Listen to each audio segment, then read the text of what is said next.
Ciao a tutti! Ho pensato di creare un video thriller sul narcisismo per divertirci un po'.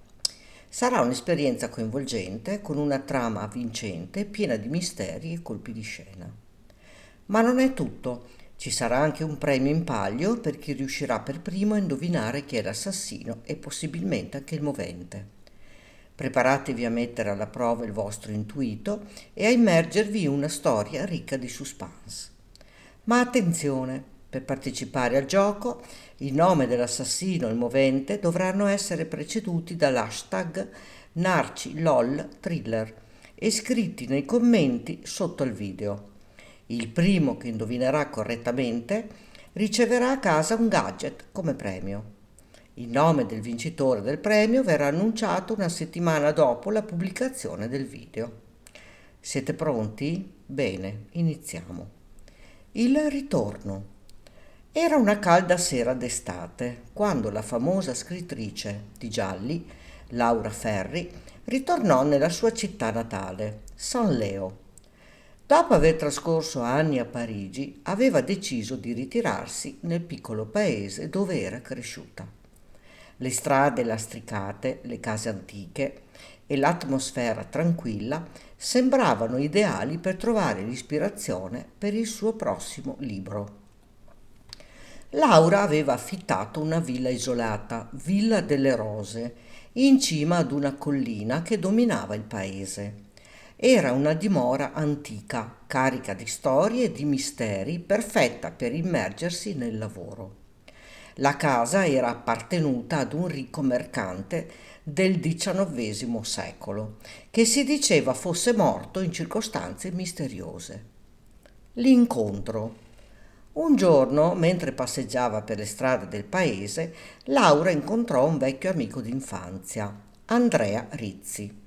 Andrea era cresciuto con lei, ma mentre Laura era andata via, lui era rimasto a San Leo, diventando un rinomato critico d'arte. Alto, affascinante e sempre vestito impeccabilmente. Andrea era noto per la sua passione per l'arte e il suo atteggiamento distaccato. Quella sera Laura invitò Andrea a cena nella sua villa. Parlarono per ore, ricordando i tempi passati e discutendo di arte e di letteratura. Durante la conversazione Andrea menzionò un'opera d'arte che Laura non conosceva.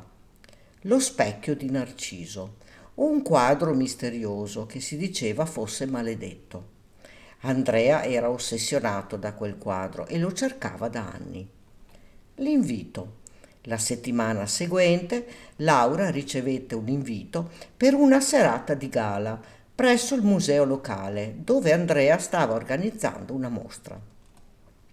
Tra gli ospiti c'erano anche altri vecchi amici. Silvia, una psicologa che aveva aperto uno studio in città. Paolo, un avvocato di successo. E Giulia, una fotografa che aveva girato il mondo. Durante la serata l'atmosfera era tesa. C'era un senso di competizione tra gli ospiti, come se ognuno cercasse di dimostrare di essere il migliore. Andrea, come sempre, era al centro dell'attenzione, raccontando storie affascinanti sulla sua ricerca del quadro. Alla fine della serata, Andrea fece un annuncio. Aveva finalmente trovato lo specchio di Narciso e lo avrebbe esposto in una stanza segreta della villa di Laura. L'opera sarebbe stata visibile solo a pochi eletti quella sera stessa. L'omicidio. Dopo la festa, Laura, Andrea, Silvia, Paolo e Giulia si diressero verso Villa delle Rose. Andrea condusse tutti nella stanza segreta, dove il quadro era appeso al muro, coperto da un drappo di velluto. Con un gesto teatrale, Andrea tolse il drappo, rivelando l'opera. Il quadro raffigurava un uomo che si guardava allo specchio, ma il riflesso era distorto, mostrando una versione mostruosa di se stesso. C'era qualcosa di inquietante in quel dipinto e la stanza si riempì di un silenzio gelido. Poco dopo le luci si spensero improvvisamente. Ci furono urla e rumori di oggetti che cadevano. Quando le luci tornarono, Andrea era steso a terra, morto. Accanto a lui c'era un pezzo di vetro insanguinato, parte di uno specchio rotto. L'indagine. La polizia arrivò rapidamente e iniziò le indagini. Laura era sconvolta, ma determinata a scoprire chi avesse ucciso il suo vecchio amico. Gli unici presenti nella stanza erano Silvia, Paolo e Giulia. Tutti avevano un motivo per uccidere Andrea, ma chi di loro aveva veramente compiuto l'omicidio? Silvia era stata respinta da Andrea anni prima e nutriva ancora rancore. Paolo aveva perso un importante caso legale per colpa di un'opinione pubblica influenzata da un articolo critico scritto da Andrea. Giulia era stata umiliata pubblicamente da Andrea durante una sua mostra fotografica. E poi c'era Laura, che aveva avuto una relazione segreta con Andrea finita male. Lo specchio di Narciso. Laura iniziò a interrogare i suoi amici, cercando di trovare delle incongruenze nei loro alibi. Silvia sembrava essere troppo calma, Paolo era nervoso e Giulia evitava di guardarla negli occhi. Ma c'era qualcosa di strano in tutta la situazione. Mentre esaminava il quadro, Laura notò un dettaglio che le era sfuggito prima. Il riflesso nello specchio del dipinto sembrava cambiare leggermente ogni volta che lo guardava. Era come se il quadro riflettesse l'anima di chi lo osservava.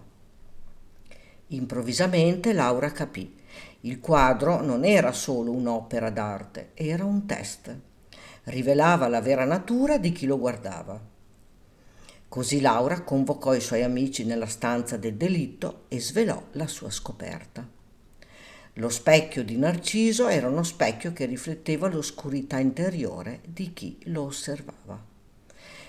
Chi è il responsabile della morte di Andrea?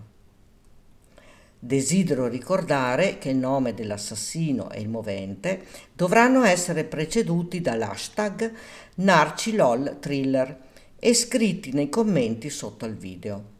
Il primo che indovinerà correttamente riceverà a casa un gadget come premio. Il nome del vincitore del premio verrà annunciato una settimana dopo la pubblicazione del video. Se desideri puoi condividere questo video. Non dimenticare di iscriverti al canale e di attivare la campanella, così potrai ricevere la notifica dei nuovi video. Grazie per avermi seguita.